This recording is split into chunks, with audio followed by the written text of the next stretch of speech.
Hey everybody, just hanging out here in the office. Cameron just finished this video up and it's all about running cameras and scouting specific buck beds. This content is from the day I spent with Sherk, so a lot of good Northwest Pennsylvania stuff in this. And regardless of where you're hunting, hill country, big woods, there's some valuable insight, so let's get in it.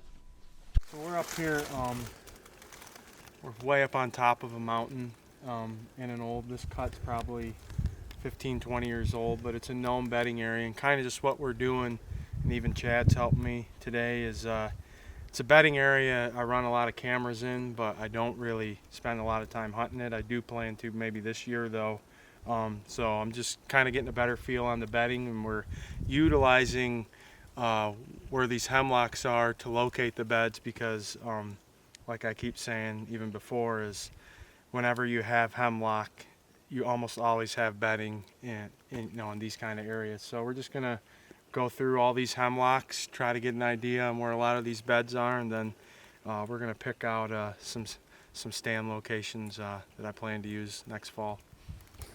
So what we're doing here is Chad and I, we were up on the ridge up there and we located some buck bedding. This is actually gonna be a spot I consider hunting next year, and I'm gonna hang this camera now. I'm a big advocate for, I like to get my cameras up a lot of times way ahead of time, especially if you have mature buck in here. I want him to get used to this camera, even if he's not in here right now and he's going to move in the summer. The more times he sees it, we're inside his bedroom, the more comfortable he's going to get, versus if I just come in here a few weeks before season and pop a camera up. So we're getting this camera set up now. We just made a mock scrape. We broke up some, snapped some overhanging limbs there. And as far as me, is what settings I prefer, I just prefer the camera. Take as many pictures as possible. Some guys I know, maybe they only like to have the camera take a picture once a minute, but oftentimes, especially these big woods bucks, he might work that for a matter of seconds and then he's gone. So it's not like he's going to be standing there for an hour and I'm going to get an overwhelming amount of pictures. So other than that, I'm pretty standard. I let the thing run for 24 hours. And yeah, so I'll just leave it here.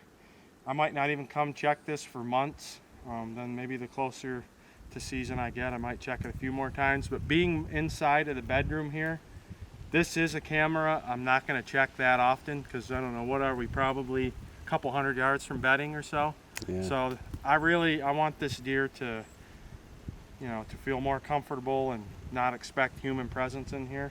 Kind of the way I look at it is, when you're hunting inside of bedding areas versus the outside, it's kind of like that would be their home, even though maybe he travels all over throughout this area, but in the day this is his home. And if you think about it, like, if somebody comes in your home or something doesn't seem right, what are you going to do? You're going to go paranoid. You're going to want to find out what it is, but for his sake, if something's not right, he's definitely not coming this direction. So that's why I'll run clusters of cameras more on the outside and check them more often, versus coming in and checking these ones on the inside. I'd rather leave these ones go for longer periods of time, just to let the bucks get more comfortable and used to them. First I was eyeing that tree. I like the looks of the tree, but now I'm kind of liking what you're saying though.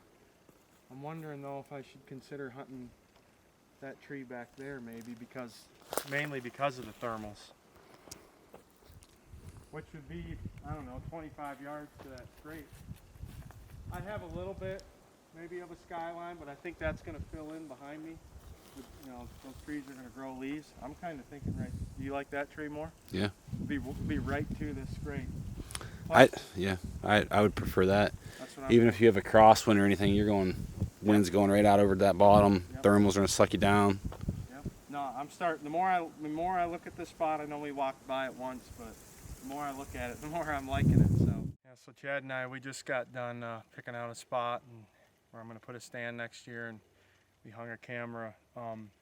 But the real reason why I'm actually inside the bedding area versus the outside, I don't get to do that often, but it's what I prefer to do. But the reason why we can do it here is there's a bunch of these quiet access roads. When I talk about quiet access, like this area has been partially logged recently. They came in, with bulldozers and skidders, and it's basically a stick-free trail with very few leaves that, we can sneak right in about as close as we can possibly do so and get right near those beds. I think the noise situation a lot of times around bedding can be overlooked. Any little bit of noise that deer hears, it doesn't sound right, I can almost guarantee your hunt's going to be over. So that's about the only time I will go inside the bedroom, is if I have quiet access in and out. Both are important, and this is just an ideal setup. Not only do I think the deer use these trails, but it's going to be really good access for me to get right tight inside this bedding area, and those deer will never know that I'm there.